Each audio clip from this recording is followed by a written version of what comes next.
നമസ്കാരം കൂട്ടുകാരെ, iPlus training സൊല്യൂഷന്റെ പുതിയൊരു വീഡിയോയിലേക്ക് സ്വാഗതം.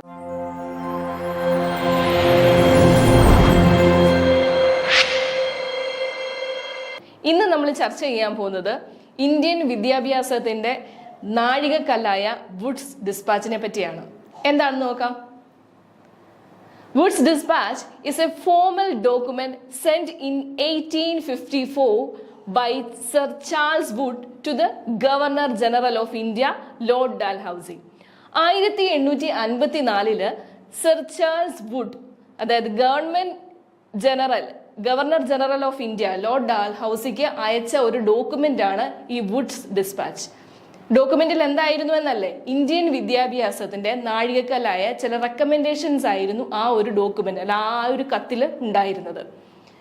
The letter is also known as Magna Carta of English Education in India. ഇന്ത്യയിലെ ഇംഗ്ലീഷ് വിദ്യാഭ്യാസത്തിന്റെ മാഗ്ന കാർട്ട എന്നാണ് ഈ വുഡ്സ് ഡിസ്പാച്ചിനെ നമ്മൾ അറിയപ്പെടുന്നത്.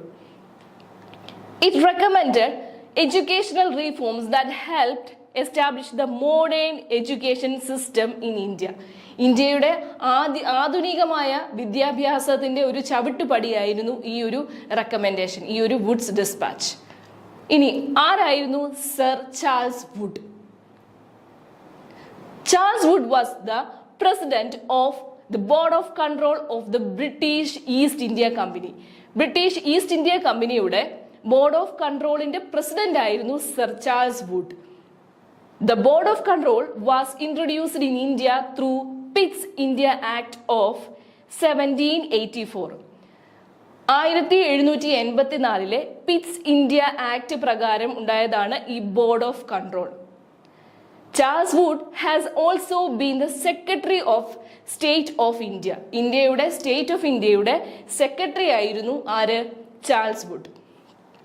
He played a very important role in introducing the English language to the higher education in India. ഇന്ത്യയുടെ ആധുനിക വിദ്യാഭ്യാസത്തിന്റെ ഇംഗ്ലീഷിന് ഒരു പ്രഥമമായ ഒരു സ്ഥാനം സർ ചാൾസ് വുഡ് നൽകി. എന്തൊക്കെയായിരുന്നു ചാൾസ് വുഡിന്റെ ആ ഒരു ഡിസ്പാച്ചിനകത്തിലെ ആ ഒരു ഡോക്യുമെന്റിനകത്തിലെ ശുപാർശകൾ എന്തൊക്കെയായിരുന്നു എന്ന് നോക്കാം.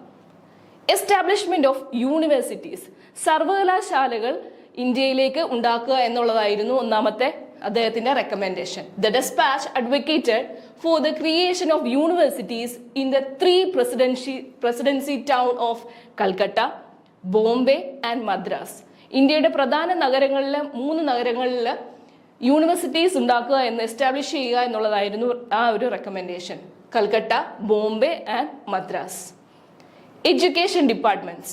It recommended the establishment of education departments in each province of the oversee and manage educational activities. ഇന്ത്യയുടെ പ്രധാന പ്രൊവിൻസുകൾ, അതായത് പ്രവിശ്യകൾ, അവിടെ എഡ്യൂക്കേഷണൽ ഡിപ്പാർട്ട്മെന്റ് ഉണ്ടാക്കുക, അത് മുഖാന്തരം എഡ്യൂക്കേഷൻ ആക്ടിവിറ്റീസ് മോണിറ്റർ ചെയ്യുക എന്നുള്ളതായിരുന്നു അടുത്ത ചാൾസ് വുഡിന്റെ ശുപാർശ.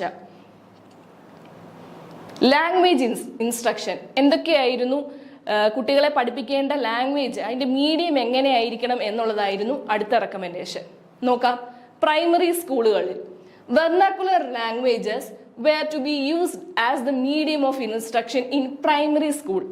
പ്രൈമറി സ്കൂളുകളിൽ പ്രാദേശിക വിദ്യാഭ്യാസം, വെർനാക്കുലർ ലാംഗ്വേജ് എന്ന് പറഞ്ഞാൽ പ്രാദേശിക വിദ്യാഭ്യാസം, ഏതാണോ മാതൃഭാഷ അത് ഉപയോഗിച്ച് അവരെ പഠിപ്പിക്കണം എന്നുള്ളതായിരുന്നു റെക്കമെൻഡേഷൻ. 2 ഹൈസ്കൂളുകളിൽ ആംഗ്ലോ വെർനാക്കുലർ മീഡിയം ആയിരിക്കണം ഉപയോഗിക്കേണ്ടത്, അതായത് ഇംഗ്ലീഷും അതേപോലെ പ്രാദേശിക വിദ്യാഭ്യാസം ഒരുപോലെ കൂടി ചേർന്ന് വേണം ഹൈസ്കൂളുകളിലെ കുട്ടികളെ പഠിപ്പിക്കാൻ എന്നുള്ളതായിരുന്നു recommendation.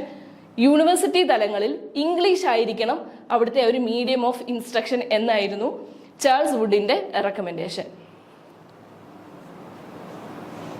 Promotion of English language, English വിദ്യാഭ്യാസം കൂടുതൽ ഉപയോഗിക്കുക എന്നുള്ളത്. The dispatch emphasized the importance of English language particularly for higher education and public service.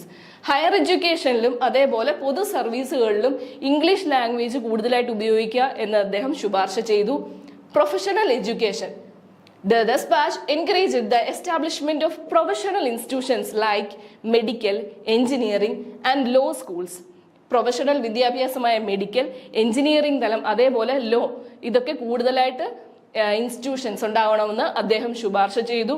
Increased public education, പൊതുവിദ്യാഭ്യാസത്തിന്റെ ആ ഒരു അവൈലബിലിറ്റി ഉണ്ടാകണം എന്ന് അദ്ദേഹം റെക്കമെൻഡ് ചെയ്തു. എന്തൊക്കെയാണ് വുഡ് ഡിസ്പാച്ചിന്റെ ഒരു ഇമ്പാക്ട്? ആ ഒരു റെക്കമെൻഡേഷന് ശേഷം നമ്മുടെ പൊതുവിദ്യാഭ്യാസത്തിൽ ഉണ്ടായ മാറ്റങ്ങൾ എന്തൊക്കെയാണെന്ന് നോക്കാം.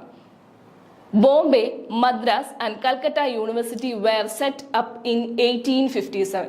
അദ്ദേഹത്തിന്റെ ശുപാർശ മുഖാന്തരം 1957 ബോംബെ, മദ്രാസ് ആൻഡ് കൽക്കട്ട എന്നീ സ്ഥലങ്ങളിൽ സർവകലാശാലകൾ രൂപപ്പെട്ടു.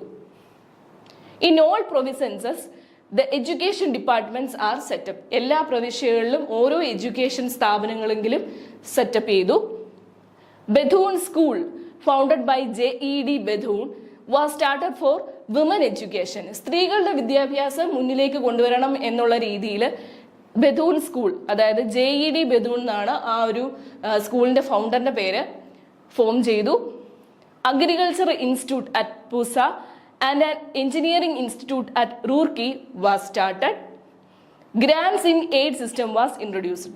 പബ്ലിക് എഡ്യൂക്കേഷൻ മുന്നോട്ട് കൊണ്ടുവരുന്നതിന് വേണ്ടി ഗവൺമെന്റ് കൂടി ഗ്രാന്റ് ചെയ്യുന്ന രീതിയിൽ grant in aid system introduce ചെയ്തു. ഒരു പ്രീവിയസ് ഇയർ ക്വസ്റ്റ്യൻ നോക്കിയാലോ. Regarding Wood's dispatch, which of the statement are true? ഏതാണ് ശരിയായിട്ടുള്ള സ്റ്റേറ്റ്മെന്റ് എന്നാണ് നിങ്ങൾ പറയേണ്ടത്. Grant in aid system was introduced. Establishment of universities are recommended. English as the medium of all level of education was recommended.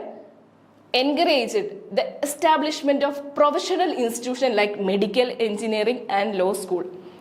ഏത് സ്റ്റേറ്റ്മെന്റുകളൊക്കെയാണ് correct എന്ന് നിങ്ങൾക്ക് തന്നെ choose ചെയ്യാം. അപ്പോൾ എന്താണ് ശരി ഉത്തരം എന്ന് നിങ്ങൾ കമന്റ് ചെയ്യുക.